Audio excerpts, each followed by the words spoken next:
Sometimes you find a stone that interests you because the 12-year-old humor voice in your head gets the giggles. That's exactly what happened with this stone. Ethel Butt Butcher. As soon as the 12-year-old in my head stopped giggling, it was okay. Colored me intrigued. Let's go research. Ethel Butt was born in Georgia on February 17, 1870, the daughter of Jesse Moses Butt, a private in the Georgia 8th Infantry during the Civil War, and his wife Rebecca Beaver Butt. Yeah, my 12-year-old did snicker at that name too. Let's move on to grown-up stuff. On February 17, 1892, Ethel married Alfred Scott Bucher, a man from Pennsylvania. Oh my, I can imagine that her daddy wasn't too thrilled with his daughter marrying a Yankee, but it happened. January 1893, her son George was born, and on May 1st, 1895, a daughter named Louise was born. Both children were born in Decatur, Georgia, which means that the family didn't come to Florida until sometime after that. Why they moved is unclear.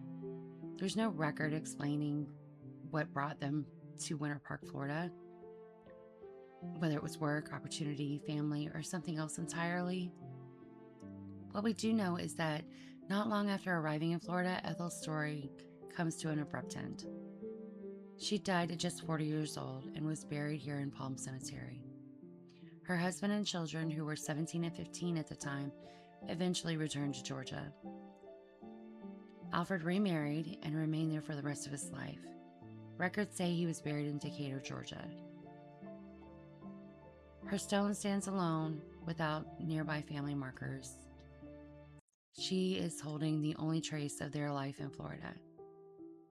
No long obituary, no written history, just states of a life that moved south briefly and ended too soon.